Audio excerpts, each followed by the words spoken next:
14 video game stages of spiritual development.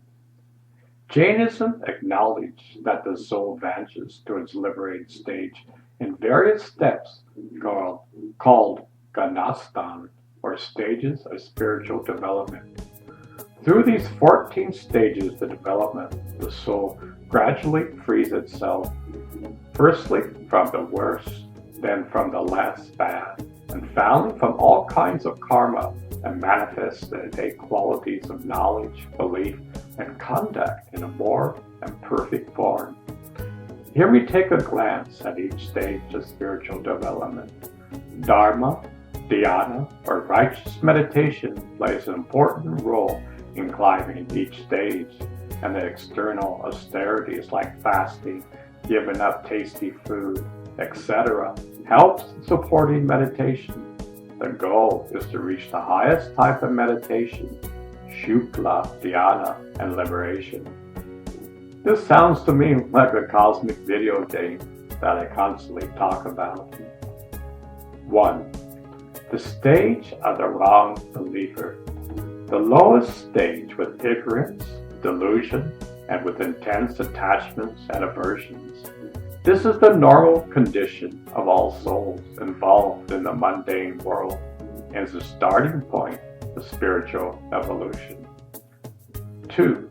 The stage of one who has a slight taste of right beliefs, indifference to reality with occasion vague memory of spiritual insight. 3. The stage of mixed belief, fleeting moments of curiosity towards understanding reality. 4.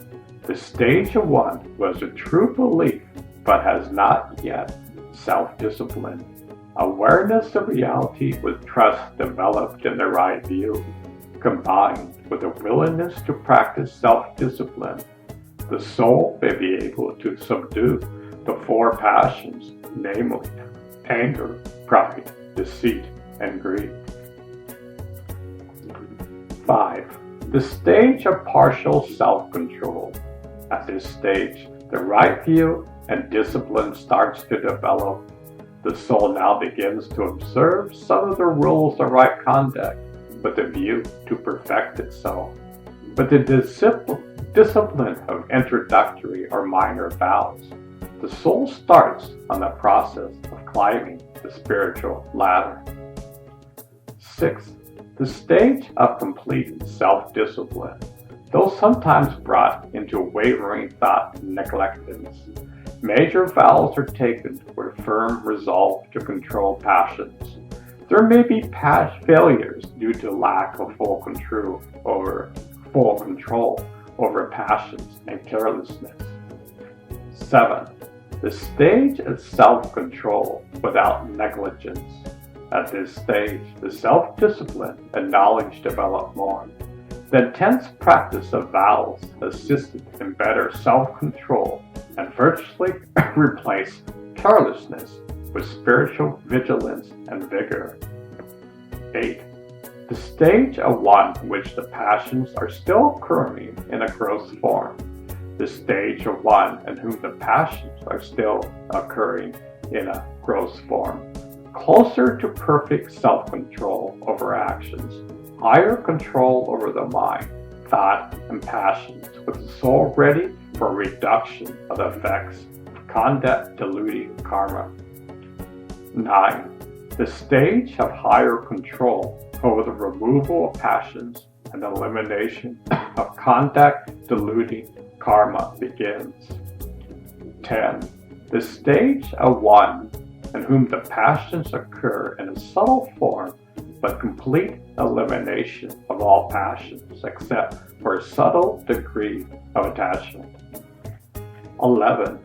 The stage of one who has suppressed every passion but still does not possess omniscience. Suppressed passions and lingering conduct-diluting karma may rise to drag the soul to lower stages, fleeting experience of equanimity. 12. The stage of who has annihilated every passion. This is a point of no return. All passions as well as conduct eluding karma are eliminated. Permanent internal peace achieved. No new bondage from this point onwards. 13. The state of omniscience with the physical body. The all-destructive karma eliminated and the Aryan stage reached. The perfected soul is still trapped in the physical body due to the presence of remaining non-destructive karma.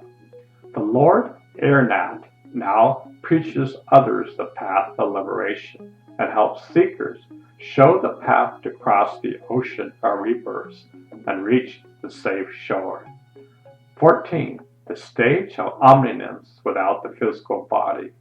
Siddha state reached, and the pure soul, after destroying the remaining non-destructive karma, attains nirvana and reaches the abode of the liberated soul. Now the soul is free from the cycles of births and deaths and enjoying infinite bliss.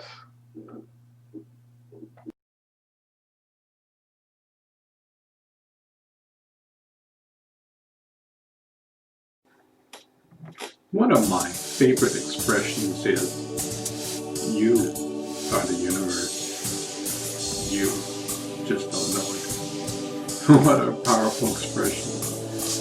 Does that excite you at all? We are so much grander than what we think. Most people would probably say, I don't believe it. I've been meditating for many moons. In fact, since day one, I love to meditate. My intuition tells me this is true. Wherever I go, this experience goes with me. In the beginning, I would meditate on God. After some point in time, God meditates on me. That same energy that is made up of the universe lies inside of me, and I'm aware of that. That energy is pure kindness. The energy is pure love and compassion. This energy is our true nature. You see, we don't die. We are eternal.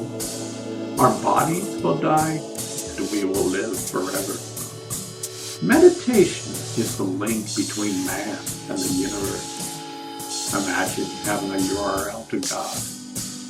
If you don't have that URL, you can't go to that website. But if you enter that proper URL in your browser and hit enter, presto, you're at that site. Meditation is the URL that you enter into the browser of life. Mind you, this webpage is always changing. It's not a static site.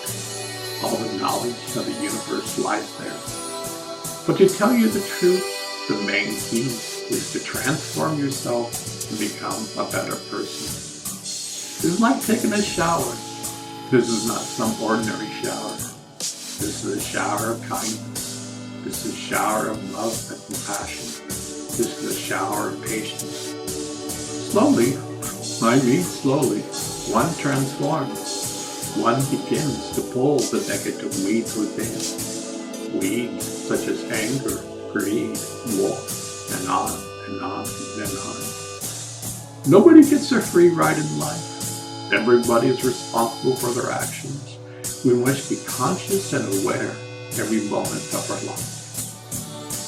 Life is like a video game. At each level you play, the game becomes more interesting and exciting. Imagine life throws you a curveball. Someone says something to which you don't agree with. We see this all the time. Just look at people flaming each other on Facebook.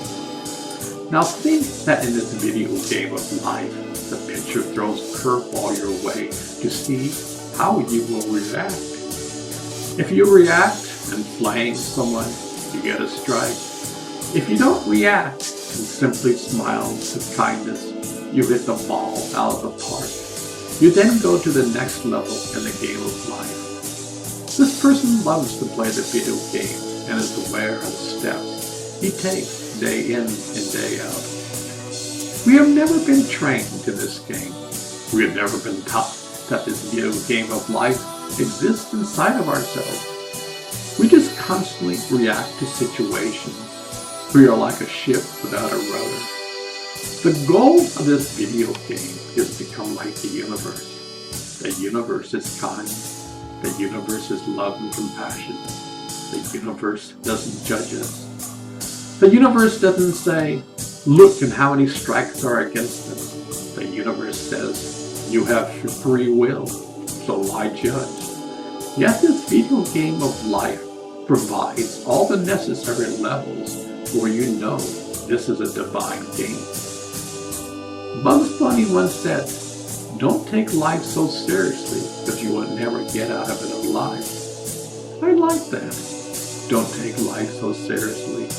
Be like the sun in the sky. Just shine. Don't react to every situation.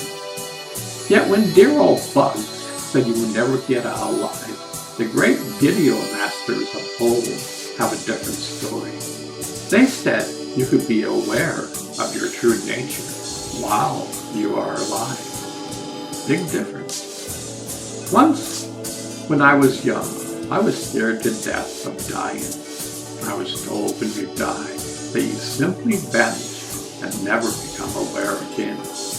I didn't like that story, so I spent many moons in pursuing this answer. To be frank, I still don't want to die. I love this place. Yet, in my experience, I'm bringing heaven down to earth. Heaven lies inside of us. It's not a place we go to. Heaven is a state of mind. Depending on how we are proactive and aware, or simply reacting in this video game of life, will correspond to our state of mind. People ask me why I love the Eastern thought. Well, for one, the Buddhists have been talking about a crystal clear mind for over 3,000 years.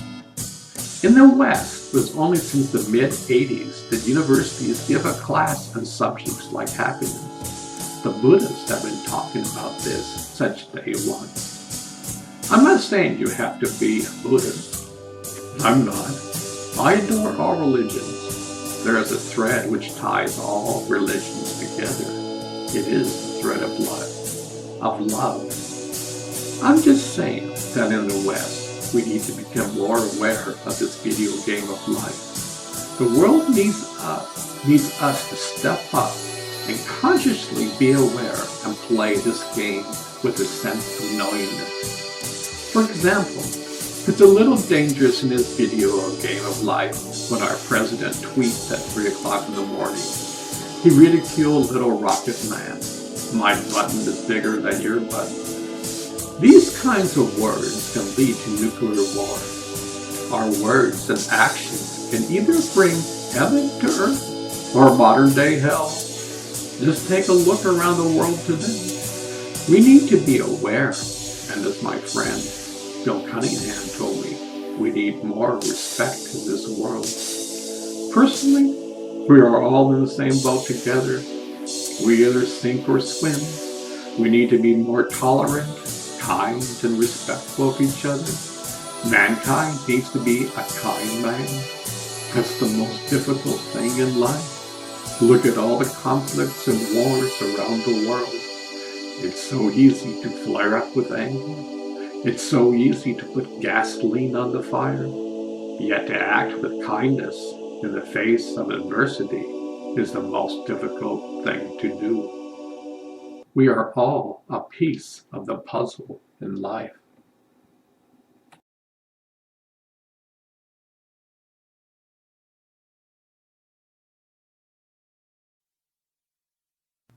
Jain, ethics, and 5 vows. I find it quite fascinating that both the Jains and Panjali's Yoga Sutras both have the same names and the same 5 rules. The Yoga Sutras use the word yama, social restraint. Jainism teaches 5 ethical duties, which it calls 5 vows. Form of moral imperative ahisba, non-violence, non-harming other living beings, Both Gandhi and Martin Luther King used nonviolence for their causes. What does that have to do with me? Just think, in America has spent around 30 years not fighting a war. Where do these wars begin? Inside of our minds. Our movie industry makes billions promoting violence. Bullying is rampant among children. The United States has more murders than any Western civilization. More people in America have died from shootings than all the wars that soldiers have ever died in. Violence is almost the norm in America. We talk about the Wild West. Today, in Kansas, citizens can walk around with weapons. Just last week, a group with some atomic guns held a rally in the Michigan Congress Hall. We have millions of people hooked on drugs and opioids. Drug manufacturers make billions knowing that people misuse the drugs. Many of them got hooked by taking the drugs prescribed by their doctors. People flame each other on Facebook. This all stems from a violent mind. People love violent movies and shows on TV. We have become numb and immune to it. Violence creates dark storms of the mind. Being nonviolent starts with clearing out your own rocks, boulders, and weeds. It all stems from our disharmony in the mind and body connection. People who are violent are in a state of fear. Anything small can tip them off. The opposite of violence is peace. Peace only comes from within. Peace is a state of awareness. It is a state of being. When a person lives in peace, automatically one is non-violent and non-harming. This means to oneself and others. True peace is the awareness that we are all one. This being goes from the awareness of me to we. Satya, truthfulness, non-falsehood. There's so much more than speaking the truth. There's an Indian saying, Sat Chit Ananda, which means truth is the consciousness of bliss. When the mind is absorbed in truth, the mind will be in bliss. Truth is a state of being. Absolute truth occurs when one's will is aligned with the will of God. This is the ultimate state for man. One goes from darkness to light. Mind you, this is an endless journey. Non-stealing. Everyone knows that you shouldn't steal a purse from an old lady. Well, I hope so. Some people are so desperate, they will do so. At its deepest, it is letting go of the desire to possess or steal anything. This gets quite deep. Stealing is a manifestation as greed. Whatever you want and don't possess, you can't take it away from someone. This is very subtle. In the business world, people steal ideas all the time. My wife told me stories where she performed something and her boss got all the credit.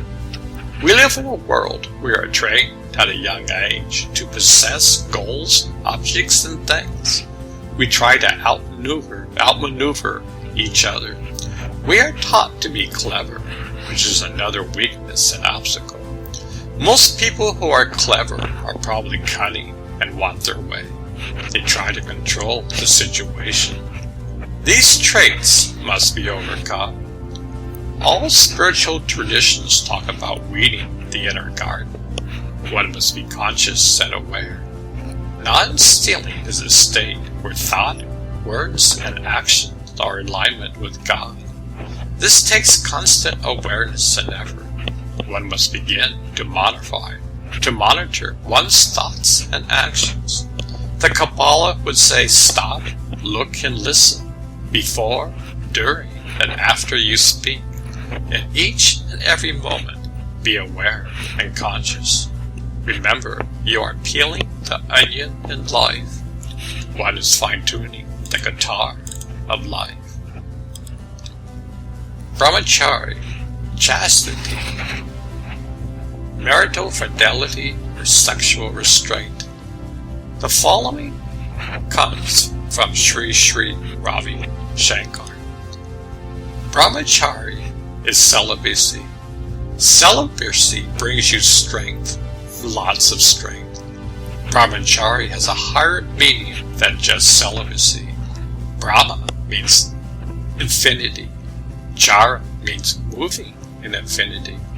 Knowing your vast nature, not thinking that you are just the body, but you walk like you are a globe of light. You move in the world as though you are space. This is when celibacy naturally happens. Do you see what I'm saying? When you're sitting in meditation, you do not feel like you are a body, a lump of heavy weight, 80 pounds, 90 pounds, 100 pounds, 60 kilos sitting there. You feel so light, as though you are like a feather, isn't it? So many people cheat on their marriage. At times, and an epidemic in society. One thinks the grass is greener on the other side of the hill. Yeah, it's burned. One who wants to be humble in life must not cheat and steal in life. One does not possess another wife or husband to reach the goal of union with God. One must be in alignment with God. One must not harm or hurt anyone. By having marital fidelity, trust is broken in the marriage. Once trust is broken, it's hard to put together again. Our society is obsessed with sex. So many kids are brought up on pornography. The sexual act is something that is not special. When I was young, many of my friends would boast who they got laid with. It was a trophy. Madison Avenue sells sex. Sex makes a lot of money for them.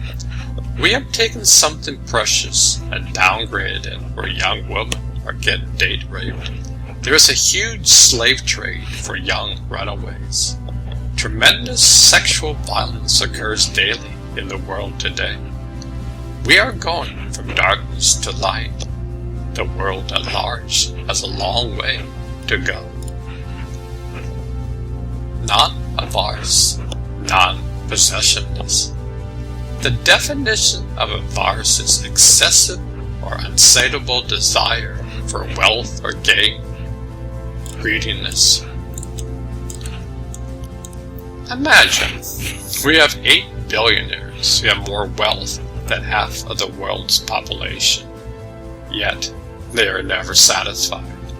They are like a ghost drinking a glass of whiskey and it simply drains to the ground.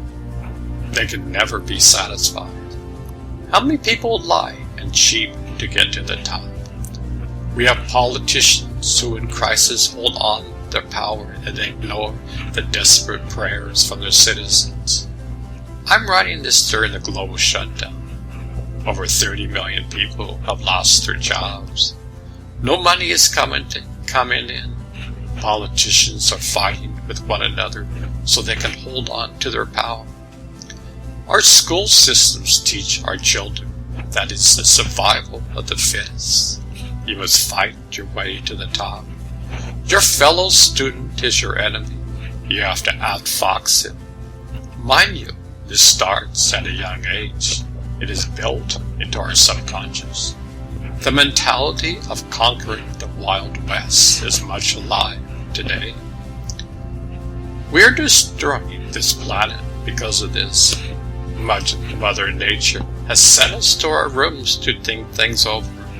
Unfortunately, We just want things to come back to normal without thinking the reason why. The definition of possessiveness is demanding someone's total attention and love. Many people don't have the awareness of self-love inside of themselves. Consequently, they demand their partner for total attention and love. This will always lead to disaster. This is the lowest state of love when one tries to control one another. Love is not an object to be controlled. Love is not a trophy to show off to the world. Look how beautiful she is. God is love, and love is God. A person who understands this puts his life, attains the states of awareness, goes beyond these petty issues. Unfortunately, mankind is stuck somewhere in the middle. Remember, our subconscious is running the show.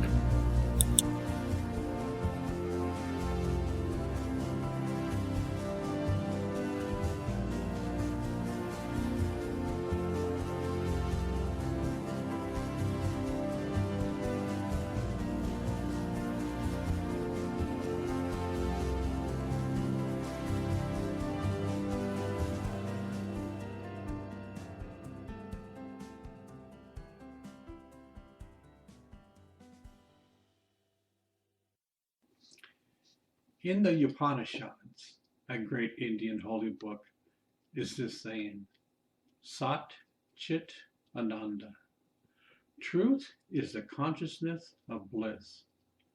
When the mind vibrates with truth, the awareness is in bliss. The entire universe is alive. The entire universe is aware. The entire universe is built with the supreme bliss and love from the Creator. This experience lies within your heart. It's your choice. Look inside for the answer.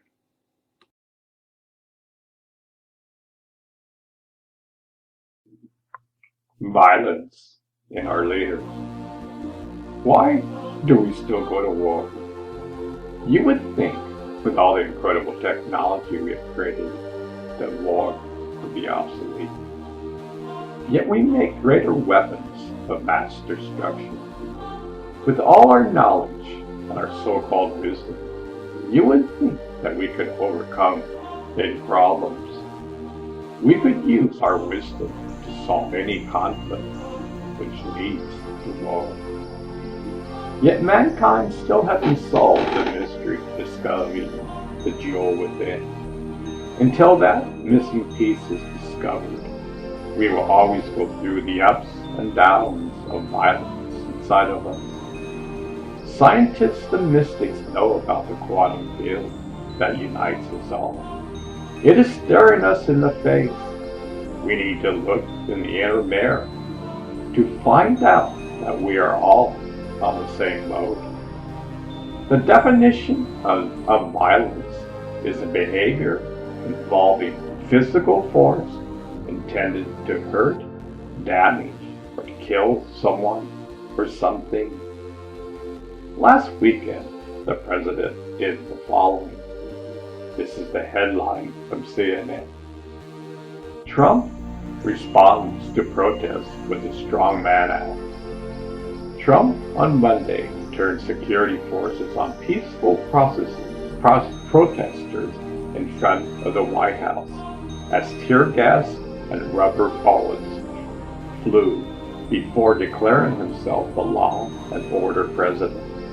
Then, in one of the most bizarre moments in modern presidential history, he strode across the park to stand in front of an iconic church holding a Bible aloft in a striking photo op. It was a moment of vanity and bravado, orchestrated for the cameras and transparently political as Trump struggles to cope with protests sweeping the country after the killing of George Floyd and tries to cover up his botched leadership during the corona pandemic Overnight, the White House official Twitter account released a triumphant video of the moment set to movie music, omitting any signs of the mayhem unleashed on the protesters. I'm mentioning this because in a week, the story will soon be forgotten. We have an administration where almost every single day some outrageous event occurs. If one of these occurred in the previous administration, that would have been his legacy, and people would talk about it for his entire term. We have a president who has lied over 18,000 times since taking office. Look, if I told you 5 lies and you found out they were lies, you wouldn't believe a word I said. Still, most conservatives and Christians support the current administration. This should go beyond politics. Mind you, this is a moral and ethical issue. We need to vote for politicians who truly care about the people. We need term limits. Corporations aren't human beings. Take that away. Get rid of the lobbyists. If someone slanders another person in a campaign, don't vote for him. If politicians vote for corporations over man, don't vote for them. Vote against all politicians who give huge tax credits to the 1%. Get them out of office. They don't care about the common American who's struggling to be alive. I said this in the intro. Here we are amid a global shutdown. At least 30 million Americans got laid off. Most of these people can't pay their bills. Congress is bickering with one another. Here's an excerpt from Forbes magazine. Billionaires are getting richer during the COVID-19 pandemic, while most Americans suffer. Billionaires are not in the same boat with the rest of us as they try to navigate the treacherous currents of the COVID-19 pandemic. They're smoothing sailing in luxury yachts, while most Americans are doing the doggy paddle, treading water, and just trying to stay afloat. This is the greatest violence towards Americans. Millions of people are striving, and we have an administration that are starving, and we have an administration that allows this to happen. We are a third world country now. This is beyond politics. The definition of evil is profoundly immoral and wicked. That about sums it up. If anyone out there can tell me why the rich should get richer and the poor get poorer is a good thing, please send me a comment about why.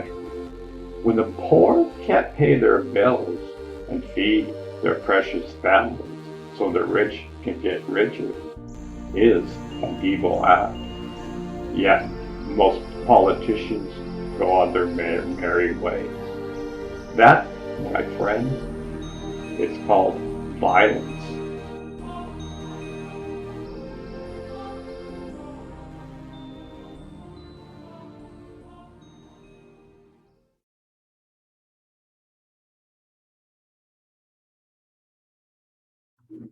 Did Jainism help shape the American Civil Rights Movement?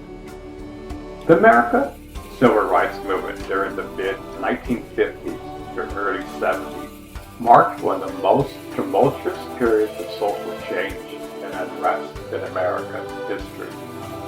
A wave of political and social conservatism consumed the national attention during the 1950s after the end of World War II, and now with the African American Civil Rights Movement in full swing, the fires of change swept through American culture.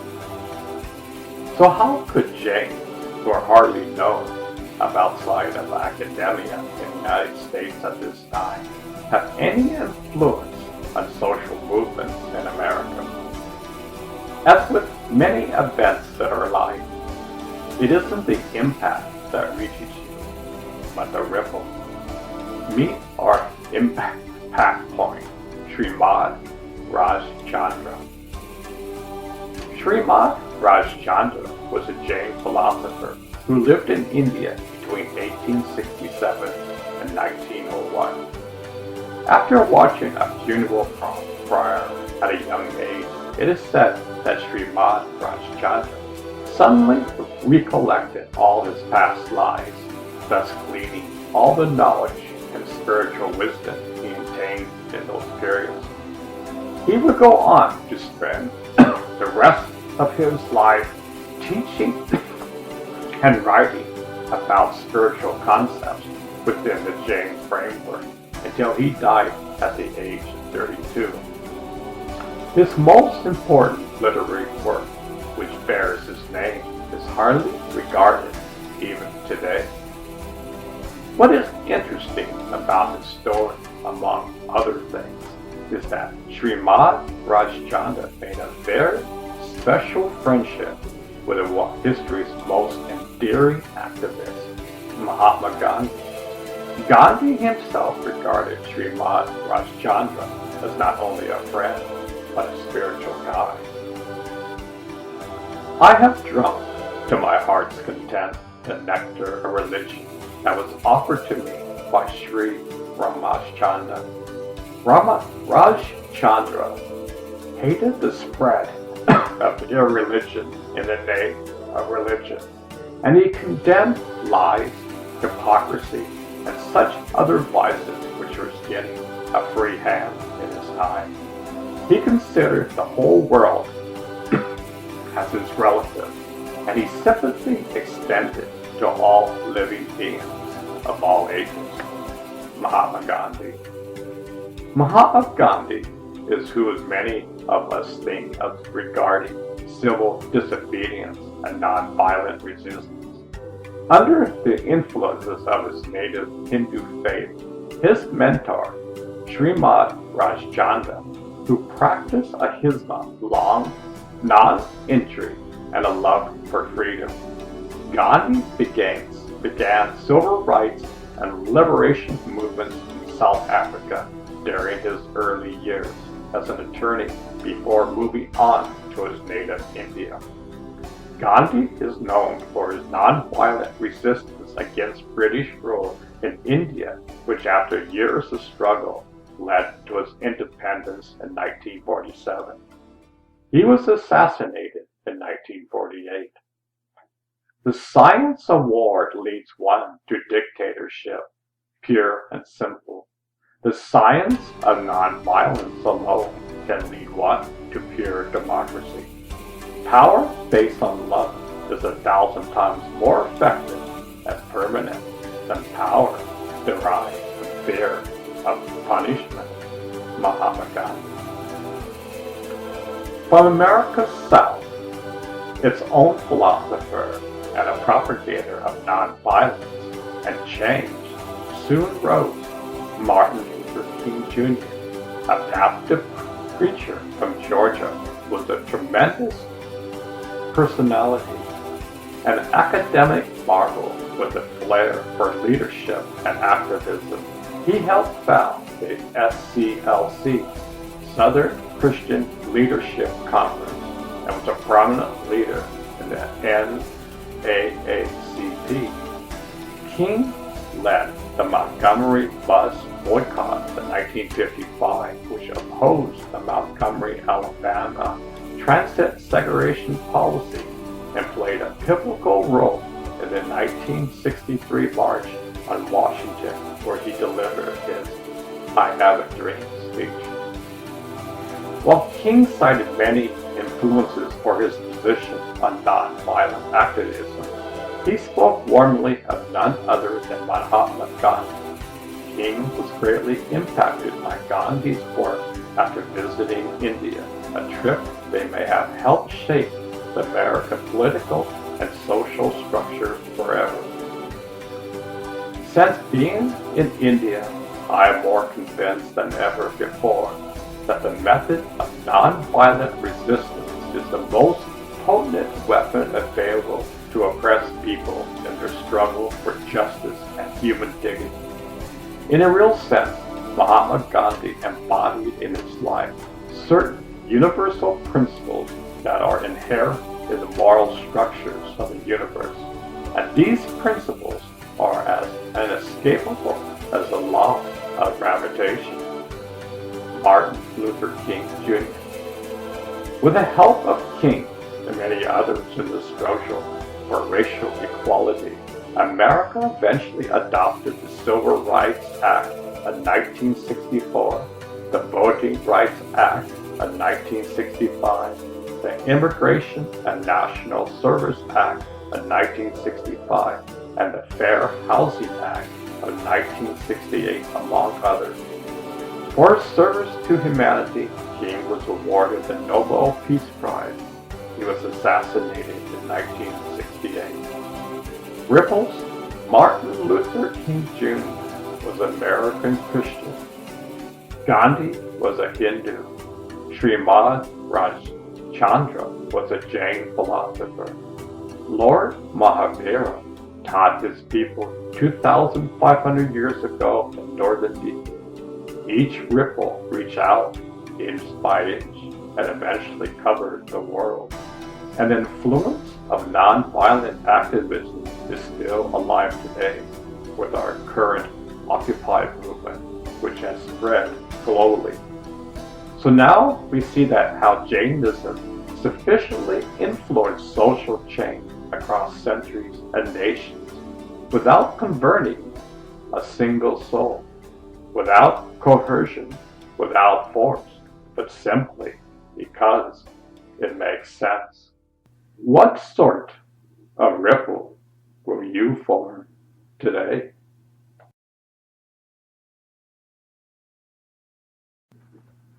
My trip to the land of Gandhi. In his account of his India tour published in Ebony magazine, King notes that Gandhi's spirit is still alive, though some of his disciples have misgivings about this when they look around and find nobody today who comes near the statue of the Mahatma.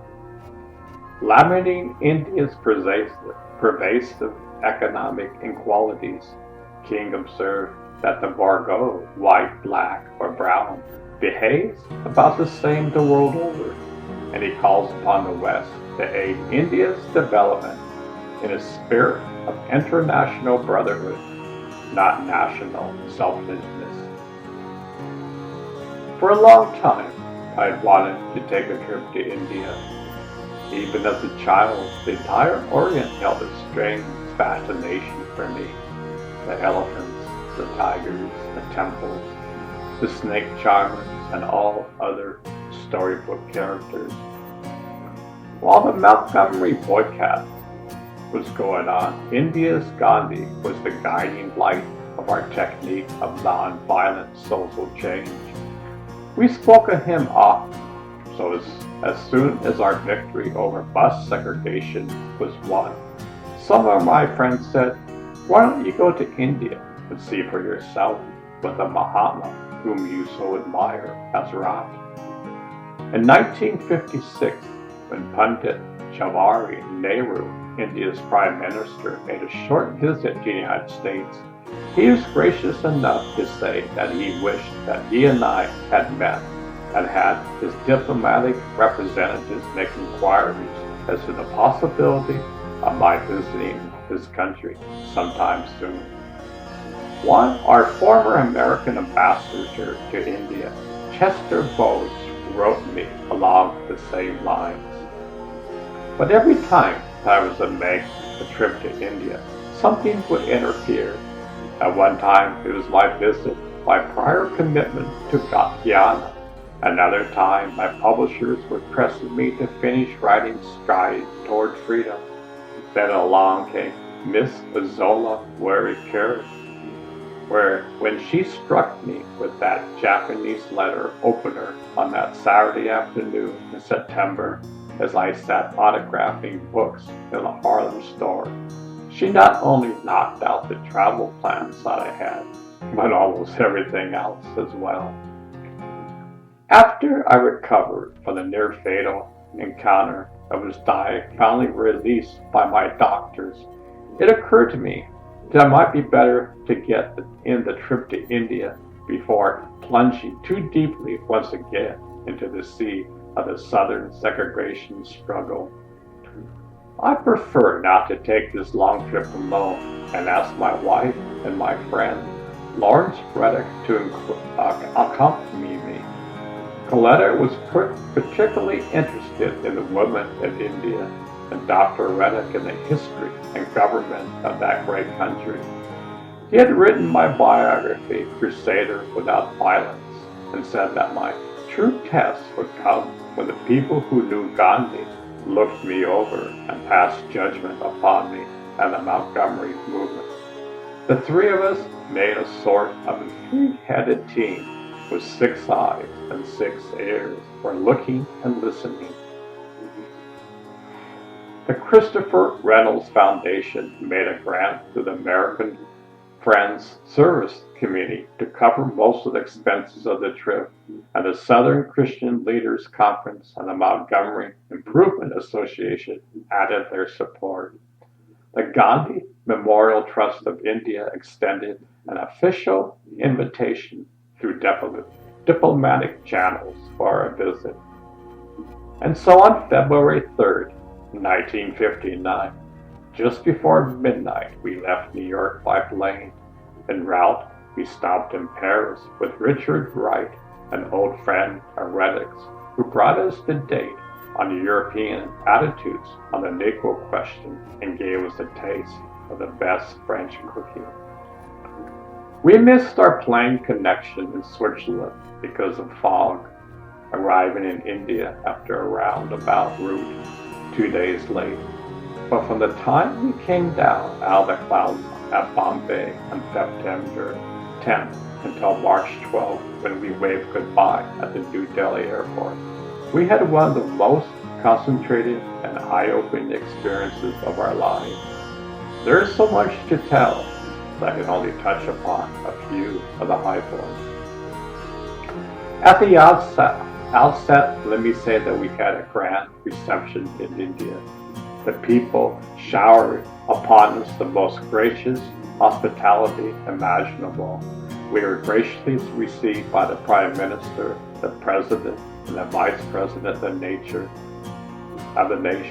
members of Parliament, governors, and chief ministers of various Indian states, writers, professors, social reformers, and at least one saint.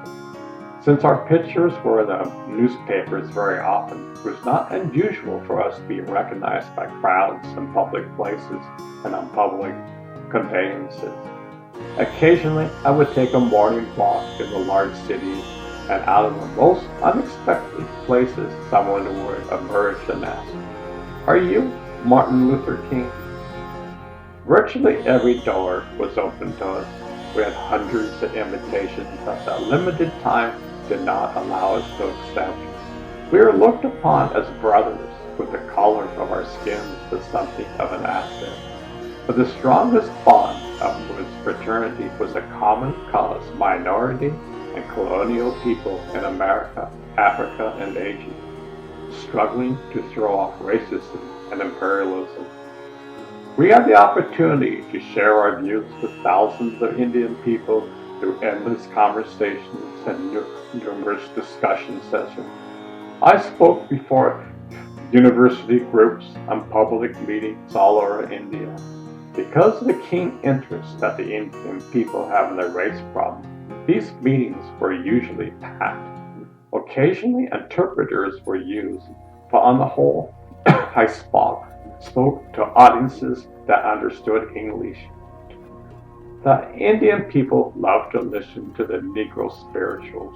Therefore, Coletta ended up singing as much as I lectured. We discovered that autograph seekers are not confined to America. After appearing in public meetings and while visiting villages, we often were besieged for autographs. Even while riding planes, more than once pilots came into the cabin from the cockpit requesting our signatures. We got a good press throughout our stay, thanks to the Indian papers. The Montgomery bus boycott was already well known in that country. Indian publications perhaps gave a better continuity of our 381-day bus strike than did most of the papers in the United States. Occasionally, I met some America fellow citizens who even now ask me how the bus boycott is going. Apparently, never have read that A Great Day of Bus Integration, December 21st, 1956, closed that chapter of our history. We held press conferences in all the large cities, Delhi, Calcutta, Madras, and Bombay, and talked with newspaper men almost everywhere we went. They asked sharp questions and at times appeared to be hostile, but that was just their way of bringing out the story that they were after. As reporters, they were scrupulously fair with us, and their editorials showed an amazing grasp of what was going on in America and other parts of the world. The trip had a great impact upon me personally. It's wonderful to be in Gandhi's land, to talk with his son, his grandsons, his cousins, and other relatives, to share the reminiscence of his close comrades, to visit his ashram, to see the countless memorials for him, and finally to lay a wreath on his entombed ashes at Regat. I left India more convinced than ever before that nonviolent resistance is the most potent weapon available to oppress people in their struggle for freedom. It was a marvelous thing to see the amazing results of a nonviolent campaign. The aftermath of hatred and bitterness that usually follows the violent campaign was found nowhere in India. Today, a mutual friendship based on complete equality exists between the Indian and British people within the Commonwealth. The way of acquiescence leads to moral and spiritual suicide. The ways of violence leads to bitterness in the survivors and brutality in the destroyers. But the way of nonviolence leads to redemption and the creation of the beloved community. The spirit of Gandhi is very much alive in India today. Some of his disciples have misgivings. Some of his disciples have misgivings about this when they remember the drama of the fight for national independence, and when they look around and find nobody today who comes near the statue of the Mahatma. But any objective observer must report that Gandhi is not only the greatest figure in India's history, but that his influence is felt in almost every aspect of life and public policy today.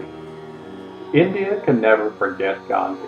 For example, the Gandhi Memorial Trust, also known as the Gandhi Samak Net, collected some 130 million soon after the death of the father of the nation.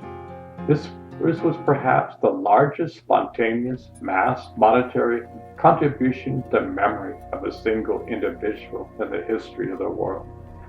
This fund, along with support from the government and other institutions, is resulting in the spread and development of Gandhian philosophy, the implementation of his constructive program, the erection of libraries, and the publication of works by and about the life and times of Gandhi. Posterity could not escape him even if he tried. By all standards of measurement, he is one of the half-dozen greatest men in world history. I was delighted that the Gandhians accepted us with open arms. They praised our experiment with the nonviolent resistance technique of Montgomery. They seemed to look upon it as an outstanding example of the possibilities of its use in Western civilization. To them, as to me, it also suggests that nonviolent resistance, when planned and positive in action, can work effectively even under totalitarian regimes. We argued this point in some length with the groups of African students who are today studying in India. They felt that nonviolent resistance could only work in a situation where the resistors had a potential ally in the conscience of the opponent. We soon discovered that they, like many others, tended to confuse passive resistance with non-resistance. This is completely wrong. True nonviolent resistance is not unrealistic submission to evil power. It is rather a courageous confrontation of evil by the power of love. In that faith, that it's better to be the recipient of violence than the inflictor of it, since the latter only multiplies the existence of violence and bitterness in the universe, while the former may develop a sense of shame in the opponent, and therefore bring about a transformation and change of heart. Nonviolence resistance does call for love, but is not a sentimental love. It is a very stern love that would organize itself into collection action to right a wrong by taking on itself suffering. While I understand the reasons why oppressed people often turn to violence in their struggle for freedom, it is my firm belief that the crusades for interdependence and human dignity that is now reaching a climax in Africa will have a more positive effect on the world. If it is waged along the lines that were first demonstrated in the continent by Gandhi himself. India is a vast country with vast problems. We flew over the long stretches from north to south, east to west.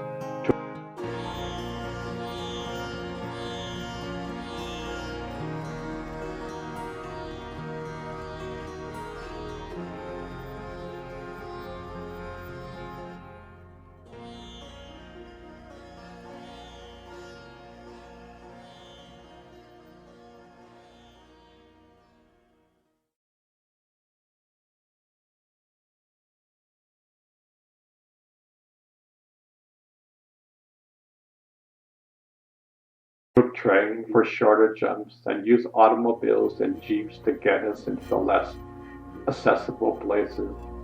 India is about a third the size of the United States, but has almost 3 times as many people. Everywhere we went, we saw crowded humanity on the roads, in the city streets and squares, even the villages. Most of the people are poor and poorly dressed. The average income per person is less than $70 per year. Nevertheless, their turbans for their heads, loose flowing, wrap-around dhotis that they wear instead of trousers, and the flowing saris that the women wear instead of dresses are colorful and picturesque. Many Indians wear part native and part Western dress. We think that in the United States we have a mountain housing problem, but in the city of Bombay, for example, over 500,000 people sleep out of doors every night. They are mostly unattached, unemployed, or partially employed males. They carry their beddings with them like foot soldiers and enroll each night in any unoccupied space they could find, on the sidewalk, in a railway station, or the entrance of a shop that is closed for the evening. The food shortage is so widespread that it's estimated that less than 30% of the people get what we would call 3 square meals a day. During the Great Depression of the 1930s, we spoke of a third of a nation being ill-housed, ill-clad, and ill-fed. For India today, simply change 1/3 to 2/3 in that state, and that would be about right. As great as it is unemployment, underemployment is even greater. 70% of the Indian people are classified as agricultural workers, and most of them do less than 200 days of farm labor per year because of the seasonal fluctuations and other uncertainties of Mother Nature. Jobless men roam the city streets. Great ills flow from the poverty of India, but strategically there's relatively little crime. Here it is another concrete manifestation of the wonderful spiritual quality of the Indian people. They are poor, jammed together, and half starved, but they did not take it out on each other. They are kindly people. They do not abuse each other verbally or physically as ready as we do. We saw one fistfight in India during our days. In contrast to the poverty-stricken, there are Indians who are rich, have luxury homes, landed estates, fine clothes, and show evidence of overeating. The Borgo, white, black, or brown, behaves about the same world over. And there it is, even then, the problem of segregation. We call it race in India, they call it caste in India. In both places it means that some are considered inferior, treated as though they deserve less. We were surprised and delighted to see that India has made greater progress in the fight against caste untouchability than we have made here in our own country against race segregation. Both nations have federal laws against discrimination, acknowledging, of course, that decision of our Supreme Court is the law of our land. But after this has been said, we must recognize that there are great differences between what India has done and what we have done on a problem that is very civil. The leaders of India have placed their moral powers behind their laws. From the Prime Minister down to the village councilman, everyone declares publicly that untouchability is wrong. The United States, some of our highest officials decline to render a moral judgment on segregation, and some from the South publicly boast of their determination to maintain segregation. This would be unthinkable in India. Move over, Gandhi not only spoke against the caste system, but he acted against it. He took untouchables by the hand and led him into the temples from which they had been excluded. To equal that, President Eisenhower would take a Negro child by the hand and lead her into the Central High School in Little Rock. Gandhi also renamed the untouchables, calling them Arjanas, which means children of God. The government has thrown its full weight behind the program of giving the Harijanas an equal chance in society, especially when it comes to job opportunities, education, and housing. India leaders in and out of government are conscious of the country's other great problems and are theoretically grappling with them. The country seems to be divided. Some say that India should become westernized and modernized as quickly as possible so that she might raise her standards of living. Foreign capital and foreign industry should be invited in, for in this lies the salvation of the almost desperate situation. On the other hand, there are others, perhaps the majority, who say that westernization, with it, the evils of materialism, cutthroat competition, and rugged individualism, that India will lose her soul if she takes for chasing Yankee dollars, and that big machines will only raise the living standard of the comparative few workers who get jobs, but the greater number of people will be displaced and be thus worse off they are now. Yankees Prime Minister Nehru, who at once an intellectual and a man charged with the practical responsibilities of heading the government, seems to steer a middle course between these two extreme attitudes. In a talk with him, he indicated that he felt that some industrialization was absolutely necessary, that there were some things that only big or heavy industries could do for the country, but that the states keep a watchful eye on the developments, most of the pitfalls may be avoided. At the same time, Mr. Nehru gave support to the movement that would encourage and expand the handicraft arts such as spinning and weaving in home and village, and thus creating a much economical self-help and autonomy that's possible to the local community. There is a great movement in India that is almost unknown in America, and its center is the campaign for land reform known as Bauda. It would solve India's great economical and social change by consent, not by force. The Bodundas are the sainted Bindu Bhavi and Jarish Kanama Narayana, a highly sensitive intellectual who was trained in American colleges. Their idea is a self-sufficient village. Their program envisions persuading large landholders to give up some of their holdings to landless peasants, providing small land ownership to give their individual ownership for uncommon cooperative ownerships in the villages, encouraging farmers and villagers to spin and weave their cloth for their own clothes during their spare time from their agricultural pursuits.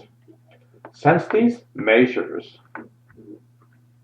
would answer the questions of employment, food, and clothing, the village would then, through cooperative action, make just about everything they would need or get through barter or exchange from other villages. Accordingly, each village would be virtually self-sufficient and would thus free itself from the domination of the central centers that are today like evil lodestrings drawing the people away from the rural areas, concentrating them in city slums and debauching them with urban vices. At least this is the argument of the Bodhisattva and other Gandhians. Such ideas sound strange or archaic to Western ears. However, the Indians have already achieved greater results than we Americans would ever expect. For example, millions of acres of land have been given up by rich landlords. In addition, billions of acres have been given to cooperative management by small farmers. On the other hand, the Bodhians shrink from giving their movement or organization a drive that we in America would venture to get, that would just have an order to keep pace with the magnitude of the problem that everyone is trying to solve. Even the government's 5-year plans fall short in that they do not appear to be of sufficient scope to embrace their objectives. Thus, the 3 5-year plans were designated to provide 25 million new jobs over a 15-year period. But the birth rate of India is 6 million per year. That means in 15 years there will be 9 million more people, less those who have died or retired, looking for 15 million new jobs. In other words, if the planning were 100% successful, it would not keep pace with the growth of problems it is trying to solve. As what it should be, we surely do not have the answer, but we do feel certain that India needs help. She must have outside capital and technically know-how. It is in the interests of the United States and the West to help supply these needs and not attach strings to the gifts. Whatever we do should be done in a spirit of international brotherhood, not national selfishness. It should be not done merely because of diplomatic expedient, but is morally compelling. At the same time, it will rebound to the credit of the West if India is able to maintain her democracy while solving her problems. It would be a boon to democracy if one of the great nations of the world, with almost 400 million people, proved that it's possible to provide a good living for everyone without surrendering to a dictatorship of either the right or left. Today, India is a tremendous force for peace and nonviolence at home and abroad. It is a land where the idealists and the intellectual are yet respected. We shall want to help India preserve her soul and thus help to save our own.